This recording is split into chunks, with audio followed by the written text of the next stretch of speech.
Kota tanpa buku. Pernahkah kau ke toko buku, perpustakaan, atau taman bacaan?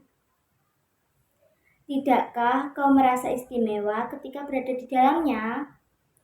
Di sekelilingmu ada berbagai toko dari dunia nyata dan hayal, tempat yang pernah kau kunjungi dan yang belum, informasi dan cerita dari masa lalu, masa kini, dan masa depan. Semua berpadu, semua berada dalam genggamanmu. Saat berada di antara buku, tidakkah kau merasa menjadi raja dan ratu? Ruang dan waktu seolah menyatu tanpa batas. Kau bisa terbang melintas sekat negara dan melewati berbagai zaman. Kau bisa menyelam di dalam samudra, melayang di angkasa, bercanda dengan aneka satwa, dan berkelana di tengah padatnya kota. Juga di rimba raya. Kau tahu, buku adalah jendela dunia, kunci pengetahuan, dan pintu wawasan. Muhammad Hatta, sang proklamator, berkata, "Aku rela dipenjara asalkan bersama buku, karena dengan adanya buku, aku bebas.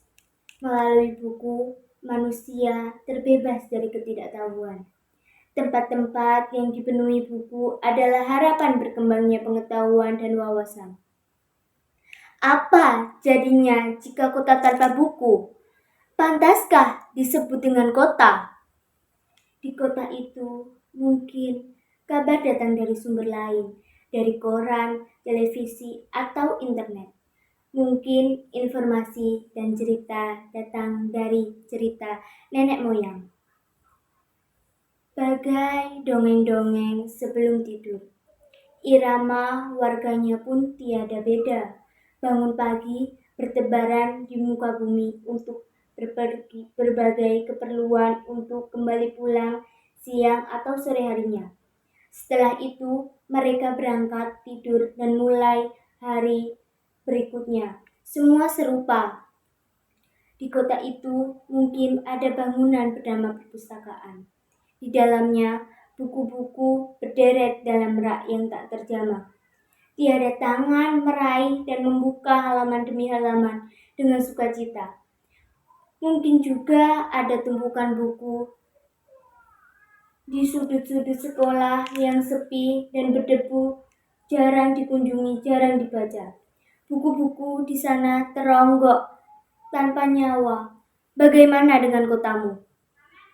Mungkin kau tinggal di tengah kota yang megah atau di gang sempit, di desa terpencil, di sisi pesisir, atau di kaki gunung. Adakah perpustakaan, taman baca, atau toko buku di dekat rumahmu? Jika ada, apakah tempat itu menjadi wadah perkumpulannya anak-anak dan warga? Menjadi pusat berkembangnya wawasan dan pengetahuan? Atau hanya menjadi pajangan? Maukah kau menjadi orang yang menghidupkannya?